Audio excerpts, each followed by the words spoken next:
Hi అందరికీ నమస్కారం. Ormax media సంస్థ ఇది దేశవ్యాప్తంగా హీరోల రేటింగ్స్ ఇస్తూ ఉంటుంది. ఆర్మాక్స్ మీడియా సంస్థ ప్రతి 3 నెలలకు ఒకసారి రేటింగ్ ఇస్తూ ఉంటుంది. ఒక్కోసారి 2 నెలలకు కూడా ఒకసారి రేటింగ్ ఇస్తూ ఉంటుంది. ఎందుకంటే ఈ రేటింగ్స్ని నిర్మాతలు, డిస్ట్రిబ్యూటర్లు, సినిమా ఇండస్ట్రీ చాలా సీరియస్గా కూడా తీసుకుంటారు. అఫ్ కోర్స్ ఇందులో కొంత వ్యత్యాసాలు ఉండొచ్చు, చిన్న చిన్న వ్యత్యాసాలు ఉండొచ్చు, చిన్న చిన్న డిబేట్లు ఉండొచ్చు. కానీ బట్ ఈ సంస్థ అయితే ఇది ఒక డేటాబేస్ని మెయింటైన్ చేస్తూ ఉంటుంది అనమాట. ఈ సంస్థ తాజాగా రేటింగ్స్ ప్రకటించింది. ఫిబ్రవరి వరకు చూసుకొని మార్చిలో రేటింగ్స్ ప్రకటించింది అనమాట. ఈ రేటింగ్స్కి అనుగుణంగా ఎవరి స్థానం ఏంటి, టాప్ 10 హీరోలు ఎవరు ఈ దేశంలో అని చెప్పి ప్రకటించింది. At the same time top 10 Telugu హీరోలు ఎవరు అనేది కూడా మనం చూసుకుంటే, ఫస్ట్ మనం టాప్ 10 ఇండియన్ హీరోస్ ఎవరు, ఎందుకు ఆ స్థానాలు వచ్చినాయి అని మనం చూద్దాం.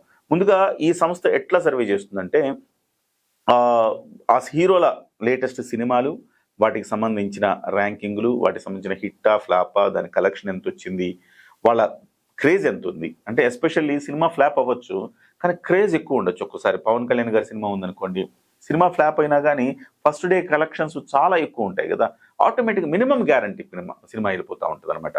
సో ఫ్లాప్ అంటే కొన్ని సినిమాలు అభిమానుల బలం లేకపోతే ఆ సినిమాలు ఏమైపోతాయి అంటే ఫస్ట్ డే కూడా పెద్ద కలెక్షన్స్ రావు. ఫస్ట్ డేనే ఫ్లాప్ టాక్ వచ్చిందంటే డెఫినెట్గా పడుకుంటుంది, సినిమా పూర్తిగా డౌన్ అయిపోద్ది. కానీ పవన్ కళ్యాణ్ లేకపోతే చిరంజీవి గారు లాంటి సినిమాలకు ఫస్ట్ డే నుంచి మొదటి 3 రోజులు, 4 రోజులు, వారం రోజులు డెఫినెట్గా ఎంతో కొంత కలెక్షన్ వస్తుంది. మినిమం గ్యారంటీగా పిక్చర్స్ ముందుకెళ్తుంటాయి. ఇవన్నీ కూడా పరిగణలోకి తీసుకుంటారు. సో డే 1 కలెక్షన్స్ ఎంత, మొత్తంగా 1 వీక్ కలెక్షన్స్ ఎంత, ఓవరాల్ కలెక్షన్స్ ఎంత, బడ్జెట్ ఎంత పెట్టారు, దానికి ఎంత కలెక్షన్స్ వచ్చినాయి, వ్యత్యాసం ఎంత ఉంది. అంటే 100 కోట్లు బడ్జెట్ పెట్టి 500 కోట్లు కొట్టడం, లేకపోతే 400 కోట్లు బడ్జెట్ పెట్టి 500 కోట్లు కొట్టారనుకోండి, ఆ వ్యత్యాసం చాలా ఉంటుంది కదా. 100 కోట్లు పెట్టి 500 కోట్లు కొట్టడమే గొప్ప కదా. సో ఇలా చూసుకుంటే ఇవన్నీ కూడా పరిగణలోకి తీసుకొని వీళ్ళు వాళ్ళ రేంజ్ని అంచనా వేస్తారు.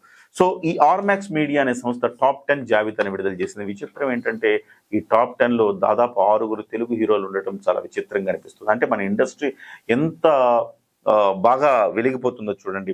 మన దగ్గర ఉన్నంత మంది టాప్ హీరోలు ఏ ఇండస్ట్రీలో లేరు అంటే అతిశయోక్తి కాదు. సో తమిళ్లో చూసుకున్నాం అనుకోండి, విజయ్, తర్వాత అజిత్, తర్వాత సేతుపతి, ఇలా కనపడతారు. పెద్దగా ఉండరు. ఇక సూర్య ఉంటాడు, కార్తీ ఉంటారు. కానీ వాళ్ళందరూ కూడా మన దగ్గర ఉన్నంత కాంపిటేటివ్ హీరోలు అక్కడ ఉండరు. సో ఒకసారి మనం దేశవ్యాప్తంగా చూస్తే, దేశవ్యాప్తంగా కూడా ఈ మధ్య కాలంలో దురంధర్ వచ్చి, యానిమల్ వచ్చి వీళ్ళిద్దరు కొంచెం ఫేమ్లోకి వచ్చారు. కానీ ఇంతకుముందు అంతా కాన్లే కదా. ఒకసారి మనం చూద్దాము. టాప్ 1లో, టాప్ 10లో తీసుకుంటే టాప్ 1 ఇప్పటికీ ప్రభాస్ ఉండడం మనకు గర్వకారణం. ప్రభాస్ ఇండియాలో టాప్ 1 హీరోగా ఉన్నారు. ఇది నేను చెప్పడం కాదు గురు, మీరందరూ కూడా ఓవర్మాక్స్ మీడియాలో మీరు చూసుకున్నా కానీ అందులో ఉంటాయి.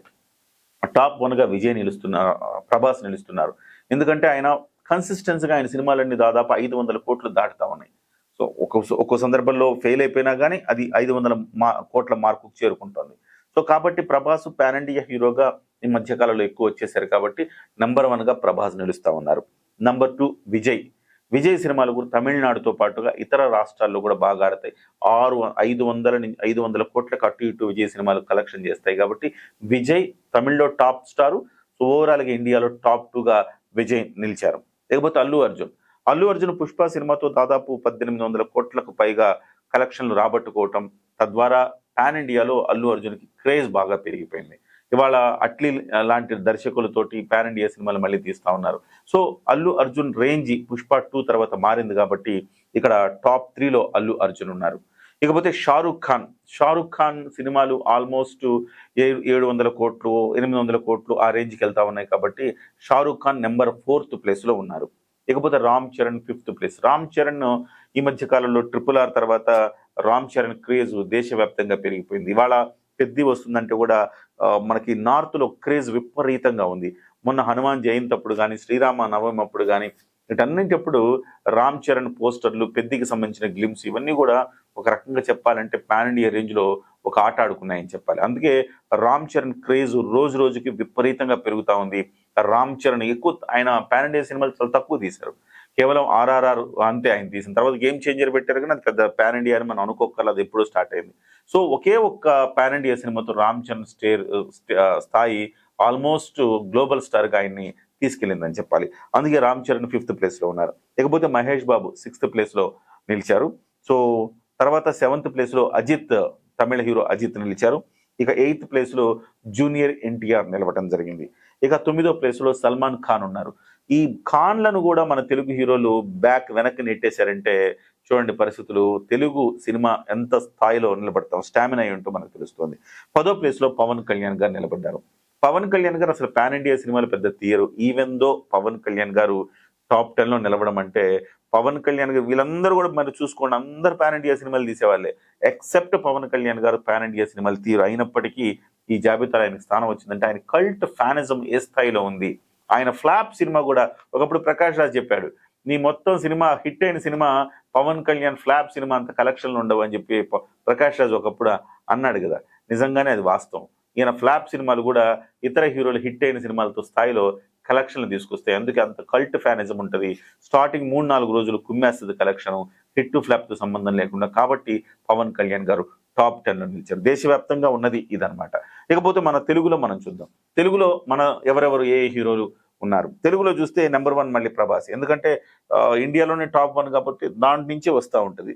తెలుగులో కూడా Prabhas number 1, Allu Arjun number 2, Ram Charan number 3, Mahesh Babu number 4, junior NTR number 5, Pawan Kalyan number 6, number 7 Chiranjeevi, number 8 Nani, number 9 Vijay Deverakonda, number 10 Raviteja. ఇక్కడ మనకు చాలా ఆశ్చర్యంగా అనిపిస్తుంది. చిరంజీవి గారు నెంబర్ 7లో నిలిచారు. ఆయనతో కాంపిటేటివ్గా ఉండే బాలకృష్ణ గారు ఎందుకు టాప్ 10లో లేరు అనేది మనకు అనిపిస్తూ ఉంటుంది. రవితేజ ఉన్నాడు, నాని ఉన్నాడు, విజయ్ దేవరకొండ ఉన్నాడు, మరి బాలకృష్ణ ఎందుకు లేడు? దీనికి ఓవర్మాక్స్ ఇచ్చే వివరణ ఏంటంటే, బాలకృష్ణ లేకపోవడానికి reason Balakrishna pan India hero కాదు.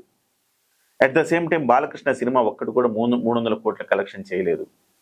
ఇంకోటి ఏంటంటే, బాలకృష్ణకి ఇప్పుడు ఈ మధ్య కాలంలో సినిమాలు హిట్ అవుతున్నాయి కానీ బాలకృష్ణకి చిరంజీవికి ఉన్నంత ఇమేజ్, ఓవరాల్ ఇమేజ్ లేదు. చిరంజీవి గారి సినిమాలు ఏ క్లాస్లో ఆడతాయి, ఏ సెంటర్లు, బి సెంటర్లు, సి సెంటర్లు కలిపి అన్ని సెంటర్లో చిరంజీవి గారి సినిమాలు ఆడతాయి. మెగాస్టార్ ఇమేజ్, లెజెండ్ ఇమేజ్, దేశవ్యాప్తంగా ఆయనకు ఒక ఫాలోయింగ్.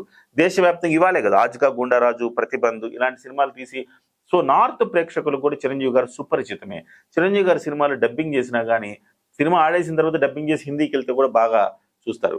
మరి రవితేజ ఇక్కడ నాకు కూడా ఆశ్చర్యం అనిపించింది. రవితేజ టాప్ 10లో ఎందుకు నిలిచారంటే, రవితేజ టాప్ 10లో నిలవడానికి రీజన్ ఏంటంటే హిందీ మార్కెట్ బాగుంది రవితేజకి. హిందీ మార్కెట్ అంటే స్ట్రైట్ హిందీ మార్కెట్ కాదు. రవితేజ సినిమాలు ఇక్కడ వచ్చిన ప్రతి సినిమా హిందీ డబ్ అయి అటు వెళ్తాయి. మీరు ఒక విషయం గమనించండి, సాయి కుమార్ కొడుకు ఆది సాయి కుమార్ ఉన్నాడు. ఆది సినిమాలు చాలా వరకు పెద్దగా ఆడవు కానీ రెగ్యులర్గా సినిమాలు వస్తారండి. ఎందుకంటే ఆది మినిమం హీరో అనమాట. మినిమం హీరో ఎందుకంటే ఆయన సినిమాలో ప్రతి సినిమా హిందీలో డబ్ అవుతుంది. హిందీలో డబ్బు అవ్వడం వల్ల మినిమం గ్యారంటీ అనమాట. అక్కడ డబ్బులు వచ్చేస్తాయి. హిందీలో డబ్బు అవుతుంది, అక్కడ డబ్బులు వచ్చేస్తాయి. కాబట్టి ఈ ఓటీటీ అనండి, యూట్యూబ్ అనండి, ఎక్కడో ఏదో ఒక ప్లాట్ఫామ్లో హిందీలో పడిపోతూ ఉంటాయి. హిందీకి ప్రత్యేకమైన మార్కెట్ ఉంటుంది కొంతమంది హీరోలకి. ఆ కొంతమంది హీరోలకి ఆది ఒకడు, రవితేజ ఒకళ్ళు, వీళ్ళకి హిందీలో కూడా ప్రత్యేకమైన మార్కెట్. డైరెక్ట్ స్ట్రైట్ సినిమా ఆడదు కానీ డబ్ చేసి ఆ తర్వాత వేసిన తర్వాత వాళ్ళకు మార్కెట్ కనపడతా ఉంటుంది. కాబట్టి రవితేజ. మరి నాని, విజయ్ దేవరకొండ ఎందుకున్నారు? నాని ఉన్నాడంటే నాని కూడా ఈ మధ్య కాలంలో పాన్ ఇండియా సినిమాలు తీస్తున్నాడు. At the same time Vijay Deverakonda almost pan India హీరోగా ఈ మధ్యకాలం ఒక 2-3 సినిమాలు తీశారు. సో విజయ్ దేవరకొండ క్రేజ్ కూడా ఒక రకంగా పాన్ ఇండియా రేంజ్లో ఉంది. అర్జున్ రెడ్డి తర్వాత ఆయన రేంజ్ మారిపోయింది. ఈ కారణాల రీత్యా బాలకృష్ణ లేకపోయినా కానీ వీళ్ళందరూ కూడా, నేను చెప్పాను కదా ఓవర్మాక్స్ ఏం తీసుకుంటుంది, పాన్ ఇండియాలో ఎవరెవరు కనపడుతున్నారు, వాళ్ళ క్రేజ్ ఏంటి, ఇవన్నీ తీసుకుంటుంది. యూత్, ఇవన్నీ కూడా యూత్ ఫాలోయింగ్ ఇవన్నీ తీసుకుంటుంది. బట్ ఎంత కాంపిటీషన్లో కూడా చిరంజీవి గారు నెంబర్ 7th ప్లేస్లో నిలిచారు. దట్ ఈజ్ మెగాస్టార్ చిరంజీవి గారు. ఎందుకంటే ఇలా కుర్రోళ్లతోటి అందరితో పోటీ పడి ఆయన మళ్ళీ ఇవాళ ఒక 70 ఏళ్ళు దాటిన తర్వాత కూడా ఆయన ఇక్కడ ఈ పోటీలో నిలబడ్డారంటే ఆశ్చర్యం. ఇవాళ తెలుగు రీజనల్ ఫిల్మ్ కేటగిరీలో చూస్తే 320 కోట్లకు పైగా కలెక్షన్లు కొల్లగొట్టి నంబర్ 1 రీజనల్ ఫిల్మ్గా ఇప్పటి వరకు రికార్డులు శంకర వరప్రసాద్ పేరుతో ఉండడం అనేది చిరంజీవి గారి స్టామినాకు నిదర్శనం. ఆయన సినిమాలు ఇక పాన్ ఇండియా రేంజ్లోకి వెళ్తే మరోలా ఉంటుంది. ఇకపోతే ఇక్కడ ఇంకొక టైర్ 1, టైర్ 2, టైర్ 3 అని కూడా ఇచ్చారు ఓవర్మాక్స్ వాళ్ళు. టైర్ 1లో చూసుకుంటే హీరోలు లిస్టు 3 హీరోలు కనపడుతున్నారు. టైర్ 1లో ప్రభాసు, అల్లు అర్జున్, రామ్ చరణ్. ఈ 3 హీరోలు 500 కోట్ల నుంచి 1000 కోట్ల మార్కెట్లో వీళ్ళు 3 ఉన్నారు. అంటే వాళ్ళ కలెక్షన్ ఆ మార్కెట్ను బట్టి ఆధారపడి ఉంటుంది టైర్ 1. ఇక టైర్ 2 చూస్తే కనుక జూనియర్ ఎన్టీఆర్, మహేష్ బాబు, చిరంజీవి, పవన్ కళ్యాణ్ వీరు టైర్ 2లో ఉన్నారు. అంటే 300 నుంచి 500 కోట్ల మార్కెట్. వాస్తవానికి పవన్ కళ్యాణ్ గారిని, చిరంజీవి గారు కానీ టైర్ 2 నుంచి టైర్ 3 నుంచి టైర్ 2కి వాళ్ళు ఎగబాకారు. ఎందుకంటే ఓజీతో 300 కోట్ల కలెక్షన్లు కొల్లగొట్టడం వల్ల పవన్ కళ్యాణ్ టైర్ 2కి వచ్చాడు. చిరంజీవి గారు మొన్న శంకర్ వరప్రసాద్ దాంతో రికార్డు కలెక్షన్ రావడం వల్ల ఈయన కూడా టైర్ 2కి వచ్చాడు. సో టైర్ 2లో నలుగురు ఉన్నారు. జూనియర్ ఎన్టీఆర్, మహేష్ బాబు, చిరంజీవి, పవన్ కళ్యాణ్. టైర్ 3లో బాలకృష్ణ గారు, రవితేజ, నాని లాంటి హీరోలు ఉన్నారు. వీళ్ళంతా కూడా దాదాపు 200 కోట్ల రూపాయల లోపు మార్కెట్ వీళ్ళదనమాట. సో ఈ రకంగా ఓవర్మాక్స్ మీడియా ఇచ్చిన నివేదికలు ఇవి. ఇందులో మన విజయ్ దేవరకొండ లాంటి వాళ్ళు, ఇలాంటి వాళ్ళు కూడా కనపడతా ఉన్నారు. కానీ ఓవరాల్ టైర్ 3లో ఎక్కువ మంది హీరోలు ఉన్నారు. టైర్ 1, టైర్ 2లో మాత్రం 3-4 మాత్రమే కనపడతా ఉన్నారు. ఇది ఓవరాల్ గా ఓవర్మాక్స్ ఇచ్చిన దాంట్లో. ఇందులో తెలుగు హీరోలు 6 టాప్ 10లో, హిందీ మొత్తం ఓవరాల్ ఇండియా మార్కెట్ లో ఉంటే ఇంకొక కీలకమైన అంశం మెగా హీరోలు 3 కూడా టాప్ 10లో ఉండటం. మెగా హీరోలు పవన్ కళ్యాణ్ గారు, చిరంజీవి గారు, రామ్ చరణ్ గారు. రామ్ చరణ్ గారు అయితే ప్రతి విభాగంలో కూడా టాప్ 3లోకి వెళ్ళిపోయారు రామ్ చరణ్ గారు అని చెప్పాలి. మెగా హీరోల హవా ఈ ఓవర్మాక్స్ మీడియా సర్వేలో ప్రస్ఫుటంగా కనపడింది అని మనం చెప్పుకోవచ్చు.